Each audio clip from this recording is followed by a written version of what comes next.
بسم اللہ الرحمن الرحیم۔ سیکنڈ ایئر کا سبق ہے نواب محسن الملک۔ محسن الملک سر سید کے قریبی ساتھیوں میں شمار ہوتے تھے، ٹھیک ہے، اور نواب سید مہدی علی خان ان کا اصل نام تھا۔ ڈاکٹر مولوی عبدالحق کا لکھا ہوا یہ شخصی خاکہ ہے جو آج ہم پڑھنے لگے ہیں نا، یہ شخصی خاکہ ہے، اور یہ چند ہم اثر ان کی ایک کتاب ہے خاکوں کی، مولوی عبدالحق کی، وہاں سے یہ لیا گیا ہے۔ بابائے اردو مولوی عبدالحق کو کہا جاتا ہے، وہ بہت بڑے نثر نگار تھے، محقق تھے، نقاد تھے اور ماہر لسانیات تھے۔ اردو کے بہت سارے محسنین ہیں، لیکن سب سے بڑا محسن اعظم جس کو کہا جا سکتا ہے وہ یہی تھے۔ اس کی اردو کی ترویج، ترقی، تحقیق، تنقید، ہر میدان میں جو ہے نا انہوں نے کام کیا، اور اردو کی بے شمار خدمت کی۔ ان کا اسلوب جو ہے وہ باغ و بہار تھا، ٹھیک ہے، اور ایک ایک لفظ ان کا دل کے اندر گھر کرنے والا تھا۔ تو یہ وہ شخصیت ہے جو اردو کے محسن جنہیں کہا جا سکتا ہے، ٹھیک ہے۔ تو انہوں نے جو ہے وہ خاکہ لکھا، سکیچ بنایا ایک نواب محسن الملک کا، اور یہ دیکھیں پھر اس میں جو ہے نا تشریح کے اندر ریلیٹڈ اشعار بھی بچے آپ لکھیں گے، اور 5-4 لائنوں کا تشریح میں یہ تعارف بھی لکھ دیں گے، یہ اچھے الفاظ ہیں۔ تو قدرت نے نواب محسن الملک کو بہت سی خوبیاں عطا کی تھی، بڑی صلاحیتوں سے اللہ نے نوازا تھا۔ وجاہت، سب سے پہلے وجاہت، خوبصورتی، ٹھیک ہے، وجیح جوان ہوتا ہے جیسے، اور ذہانت، ذہین اللہ نے بنایا تھا، خوش بیانی، اچھی بات کرنے کا سلیقہ اور ملکہ اللہ نے دیا تھا، اور فیاضی، سخاوت جو ہے یہ مسٹ ہے انسان کے اندر کو سخی ہونا۔ پیارے اور اچھے انسان ہمیشہ سخی ہوتے ہیں، کہ ایسی عام اور ممتاز منفرد صفات، خوبیاں تھیں کہ ایک راہ چلتا بھی چند جو ہے نا منٹ کی بات چیت میں معلوم کر لیتا تھا۔ خطاب جو ہے آپ کو پتہ ہے حکومت کی طرف سے ملتا ہے، لقب قوم کی طرف سے ملتا ہے، یہ نام اٹکل اندازے سے رکھ دیے جاتے ہیں، ٹھیک ہے۔ مسمہ کی خصوصیات، جس کا نام رکھا گیا ہے اس کی جو ہے نا خصوصیات کا اس میں مطلق لحاظ ہوتا ہے نہیں ہوتا، ایسے مطلب کہ اندازے سے رکھے جاتے ہیں نا، جیسے میرا نام رؤف ہے، رؤف مہربان کو کہتے ہیں، آگے میں سخت گیر نکل کھڑوں، پھر یہ تو اندازہ ہے، لیکن نام کا ویسے اثر ہوتا ہے۔ تو اسی طرح نام رکھتے وقت تو ممکن ہی نہیں آتا ہے، خطاب کے وقت بھی اس کا خیال نہیں رکھا جاتا، لیکن محسن الملک کا خطاب ان کے لیے بہت ہی موزوں نکلا، بہت ہی مفید نکلا، اور بالکل ٹھیک نکلا۔ ان میں پارس پتھر کی خصوصیات تھیں۔ پارس پتھر وہ ہوتا ہے جس چیز کو چھو لے سونے کا بنا دیتا ہے، کوئی ہو کہیں کا ہو ان سے چھوا نہیں، اور کندن خالص سونے کا بنا نہیں۔ اگر کسی نے سلام بھی کر لیا تو اس پر ان کا بار رہتا تھا، ٹھیک ہے، وہ وزن رہتا تھا، جب تک وہ اس کو ادا نہیں کرتے سکون ہی نہیں ملتا تھا، چین ہی نہیں آتا جب تک اس کا معاوضہ نہ کر لیتے تھے، ٹھیک ہے۔ سلام کرتا تھا کوئی، السلام علیکم کہے تو وہ دوبارہ جب ملے تو یہ السلام علیکم ورحمۃ اللہ وبرکاتہ، ٹھیک ہے، اور محبت سے پیش آنا۔ اور یہ کہ میں ذاتی علم سے کہتا ہوں کہ وہ بھی ان کے زیر بار منت تھا، احسان کے بوجھ تلے دبا ہوا تھا، خوش اخلاق انسان تھے۔ سیاسی مصلحتیں بعض اوقات اہل حکومت کو مجبور کرتی ہیں کہ وہ ان افراد کو جو ان کی حکومت کی راہ میں حائل ہیں، دودھ کی مکھی کی طرح جو ہے نا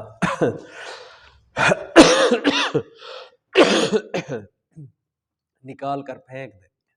مرحوم کو بھی کبھی کبھی ایسا کرنا پڑا، لیکن انہوں نے اس ناگوار اور دل شکن، دل کو توڑنے والے کام کو اس خوبی اور سلیقے سے کیا کہ مخالف بھی محسن الملک کی دعائیں دیتے گئے، اور جب تک زندہ رہے وہ ان کے شکر گزار رہے۔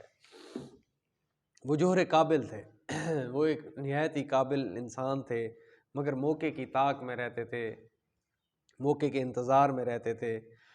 اب حیدرآباد میں ان کی سیاست دانی، ٹھیک ہے، وہ جس طرح کی سیاست کرتے تھے، تدبر، ان کے دانش مندی اور انتظامی قابلیت کے جوہر کھلے، سب کے اوپر عیاں ہوئے، قیمتی کہ انسان ہے یہ، ٹھیک ہے۔ ان کی جو صلاحیتیں تھیں، ان کا ذہن ایسا رسا، ایسا چلتا تھا ان کا ذہن وقت کے اوپر، ان کی طبیعت ایسے حاضر جواب تھے، ان کے اوسان ایسے بجا، اوسان بالکل صحیح وقت کے اوپر صحیح فیصلہ کرنے والا لیڈر ہوتا ہے جیسے، اور معاملات اور واقعات پر ایسا عبور تھا، بڑے بڑے پیچیدہ معاملات کو بھی باتوں باتوں میں سلجھا دیتے تھے، حل کر دیتے تھے۔ وہ اگر ترکی یا کسی اور سلطنت کے فوراً منسٹر ہوتے، وزیر خارجہ ہوتے تو دنیا میں بڑا نام پیدا کرتے، بڑے بڑے مدبر ذہین لوگ ان کا لوہا مان گئے تھے، ان کی صلاحیتوں کو مان گئے تھے۔ یوں تو انفرادی اور اجتماعی حیثیت سے نواب صاحب مرحوم کے احسانات حیدرآباد اور اہل حیدرآباد پر بے شمار تھے، لیکن ریاست کے نظم و نسق میں انتظام سنبھالنے میں چند چیزیں خاص ان کی یادگار ہیں۔ مثلا ریاست کا بجٹ جو ہے نواب صاحب نے مرتب کیا، ترتیب دیا، اور مصر کے بجٹ کے نمونے پر تھا، جو وہاں انگریزی نگرانی کے بعد پہلی بار تیار ہوا۔ بندوبست کا محکمہ بھی انہی کا قائم کیا ہوا تھا جس نے اراضی کی پیمائش کا کام کیا، یہ معروضیاں ہیں۔ اس کے علاوہ فینانس، ٹھیک ہے، اور مال گزاری میں بہت سی اصلاحیں کی، نئی نئی چیزیں لے کے آئے، جن کی تفصیل کا یہ موقع نہیں ہے، ان کے سوانح نفیس کا جو ان کی زندگی کے اوپر جو لکھنے والا ہے، ٹھیک ہے، اس کا کام ہے۔ حیدرآباد میں بڑے بڑے لوگ آئے اور گئے، لیکن اب تک کسی کو وہ مقبولیت اور ہر دل عزیزی حاصل نہیں ہوئی۔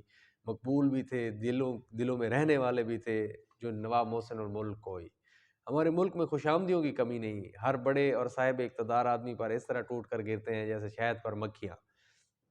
لیکن سچ اور جھوٹ کا امتحان اس وقت ہوتا ہے جب وہ بڑا آدمی اپنے اقتدار یا منصب یا عہدے سے یا حکومت سے جو ہے نا محروم ہو جاتا ہے۔ نواب محسن الملک کی رخصت کے وقت حیدرآباد میں کہرام مچ گیا تھا، شور و غل ہو گیا، اور ہزارہ آدمیوں کا ٹھٹ بھیڑ اسٹیشن کے باہر اور اندر لگا ہوا تھا۔ سینکڑوں آدمی جس میں امیر، غریب، بیوائیں اور یتیم سبھی تھے، زاروں قطار رو رہے تھے۔ وہ کیا چیز تھی جس نے چھوٹے بڑے سب کا دل جو ہے نا وہ موہ لیا تھا۔ اتنا خوبصورت انسان تھے کہ گئے دنوں کا سراغ لے کر کدھر سے آیا کدھر گیا وہ۔ عجب مانوس اجنبی تھا مجھے تو حیران کر گیا وہ، بس ایک موتی سی چھپ دکھا کر، ایک میٹھی سی دھن سنا کر، ستارہ شام بن کے آیا، برنگ خواب سحر گیا وہ۔ تو یہ رخصت ہوتے وقت جو ہے نا یہ لکھیں گے، جب وہ رخصت ہوئے سارے امیر غریب بیوائیں، کیا تھا ان کا حسن اخلاق تھا، احسان تھا، محبت تھی۔ جس زمانے میں نواب صاحب پیدا ہوئے اور ہوش سنبھالا، مسلمانوں میں مذہبی جوش بہت بڑھا ہوا تھا، اور اس کی متعدد اسباب وجوہات تھیں۔ ان میں سے شاید ایک یہ بھی تھا کہ انسان جب ہر طرف سے مایوس ہو جاتا ہے تو مذہب کی پناہ ڈھونڈتا ہے۔ مسلمان دولت، عزت، شہرت، اقبال، بلندی، ثروت، سطوت، ہر چیز کھو چکے تھے، ایک مذہب رہ گیا تھا، اس لیے انہیں وہ عزیز ہو گیا اور اس میں وہ پناہ ڈھونڈتے تھے۔ اور ذرا سی بدگمانی پر بھی کوئی مذہب کے متعلق بات کہتا تو بھڑک اٹھتے تھے، بہت زیادہ شدید غصے کا اظہار کرتے۔ اس وقت شاید ہی کوئی ایسا مصنف یا ادیب ہو جس نے مذہب پر قلم فرسائی لکھا نہ ہو۔ قلم فرسائی کرنا، لکھنا، یہاں تک کہ لوگ جنہیں مسلمان نیچری کہتے تھے، سر سید کے قریبی ساتھیوں کو مسلمان نیچری کہا جاتا تھا، یاد رکھنا معروضی ہے، ٹھیک ہے، اور اپنے خیال میں بد مذہب و بد عقیدہ سمجھتے تھے، اور ان کا اوڑھنا بچھونا بھی مذہب ہی تھا۔ سر سید تو خیر ان کے مرشد، پیر و مرشد تھے، رہبر رہنما تھے۔ ان کے حلقے کے دوسرے رکن بھی نواب محسن الملک، مولوی مشتاق حسین، شبلی، چراغ علی، نذیر احمد وغیرہ جو کچھ بھی لکھتے تھے، اس کی تان جو ہے وہ مذہب پر ٹوٹتی تھی۔ ان کی جو ہے نا یعنی آخر اینڈ جو ہے نا ان کا مذہب پر ہی ہوتا تھا۔ نواب صاحب مرحوم کو ابتدائی سے مذہبی لگاؤ تھا۔ وہ پہلے میلاد جو ہے نا پڑھتے اور واعظ کہتے تھے، ٹھیک ہے، میلاد نبی پاک صلی اللہ علیہ وسلم کی شان میں میلاد پڑھنا ہوتا ہے، ٹھیک ہے، تو وہ واعظ کہتے تھے، وہاں تقریر بھی کرتے تھے۔ ان کی ایک ایسی تصنیف ہے جو خالصتاً مذہبی ہے، ورنہ اس کے سوا ان کی جتنی بھی تحریریں ہیں وہ یا تو تعلیمی ہیں یا معاشرتی یا علمی، لیکن ان سب کا تعلق کسی نہ کسی نہج، کسی نہ کسی شاہراہ سے، کسی نہ کسی رستے سے اسلام یا مسلمانوں سے ہے۔ گو وہ اردو کے اعلیٰ درجے کے ادیبوں میں نہیں، لیکن ان کی تحریر میں ادبیت کی شان ضرور پائی جاتی ہے۔ روانی، فصاحت، تسلسل بیان ان کے کلام میں نمایاں طور پر پایا جاتا ہے۔ اگرچہ انگریزی نہیں جانتے تھے، لیکن انگریزی کتابیں پڑھوا کر سنتے اور ترجمہ کرا کر مطالعہ کرتے تھے۔ ان کے مضامین میں مغربی خیالات کی ترجمانی صاف نظر آتی ہے۔ جب تقریر کے وقت منہ سے پھول جھڑتے تھے، سنا ہے جب وہ بولے تو منہ سے پھول جھڑتے ہیں، یہ بات ہے تو ان سے بات کر کے دیکھتے ہیں، ٹھیک ہے، تو جب وہ بولتے تھے تو منہ سے پھول جھڑتے تھے۔ آواز میں شیرینی اور دلکشی، میٹھی میٹھی آواز تھی اور دل کو موہ لینے والی آواز تھی۔ اکثر لوگ جو ان سے ملنے یا کسی معاملے میں گفتگو کرنے آتے تو ان کی ذہانت اور لیاقت کے قائل ہو جاتے تھے، ٹھیک ہے، وہ ہر ایک جو گرتے ہیں گر کر سنبھل جاتے ہیں، وہ پڑے زد تو بچ کر نکل جاتے ہیں، وہ ہر ایک سانچے میں جا کر ڈھل جاتے ہیں، وہ جہاں رنگ بدلا بدل جاتے ہیں، وہ ہر ایک وقت کا مقتضا جانتے ہیں اور زمانہ کے تیور وہ پہچانتے ہیں۔ ان کے اندر ساری خوبیاں تھیں۔ ان کی خوش بیانی ایسی تھی کہ اکثر اوقات مخالف بھی مان جاتے تھے۔ بہت مخلص اور پاک بندے خدا کے، نشان جن سے قائم ہے صدق و صفا کے، نہ دولت کے خواہاں نہ شہرت ثنا کے، ٹھیک ہے، تو اسی طرح جو ہے نا یعنی ریاضت سب ان کی خدا کے لیے ہے، مشقت سب اس کی رضا کے لیے ہے۔ تو اب وہ جو ہے ان دکن میں رہتے رہتے بعض امراض کی وجہ سے وہ شدید موسم کو برداشت نہیں کر سکتے تھے، ایسے زمانے میں وہ بمبئی چلے آئے۔ بدر الدین طیب جی سر سید احمد خان کے مشن کے مخالف اور علی گڑھ کالج کے بہت بڑے مخالف تھے۔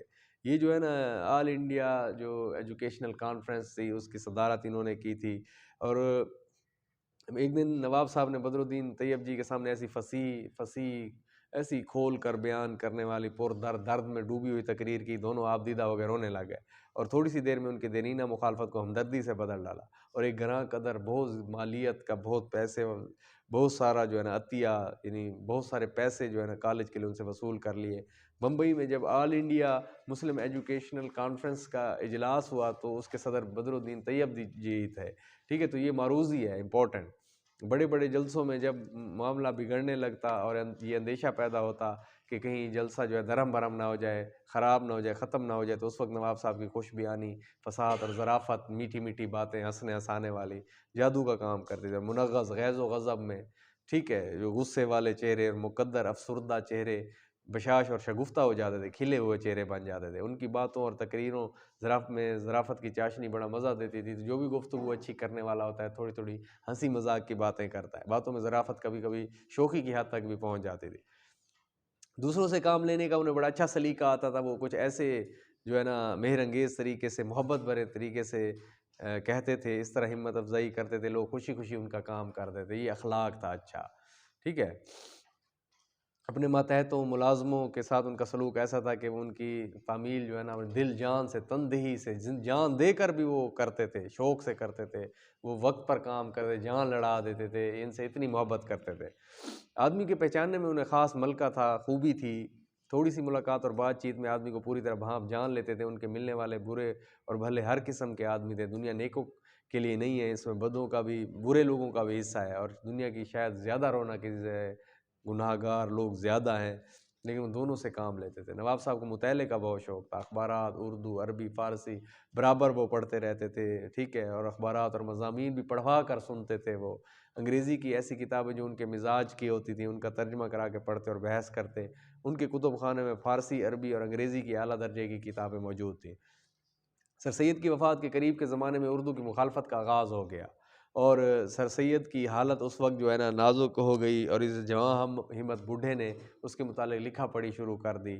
محسن الملک کے زمانے میں مخالفت نے اور زور پکڑا، اردو کی حفاظت اور حمایت کے لیے ایک انجمن قائم کی گئی، جس کا ایک عظیم الشان جلسہ لکھنؤ میں ہوا۔ اس میں نواب محسن الملک نے بڑی زبردست اور پرجوش تقریر کی، جس کا لوگوں پر بڑا اثر ہوا، لوگوں میں جوش پھیل گیا، پورے ملک میں یہ لہر پھیل گئی۔ نواب محسن الملک اسی شاہراہ پر رستے پر گامزن رہے، چلتے رہے، جس کی داغ بالبنیاد سر سید ڈال گئے تھے۔ سید کے بعد محسن الملک نے جو ہے نا ان کے کام کو جس طرح سنبھالا، نبھایا اور بڑھایا، یہ انہی کا کام تھا۔ ان کے بعد کوئی ان کی یادگار بنائے یا نہ بنائے، محسن الملک کا کام جو ہے ان کی سب سے بڑی یادگار ہے، ٹھیک ہے۔ تو یہ سبق آپ دیکھیں، اس کی تشریح میں یہ چیزیں لکھنی ہے، تعارف میں لکھنی ہے، اور ایک بہت ہی اچھا سوال جو ہے نا آپ نے تیار کرنا ہے، ٹھیک ہے جی۔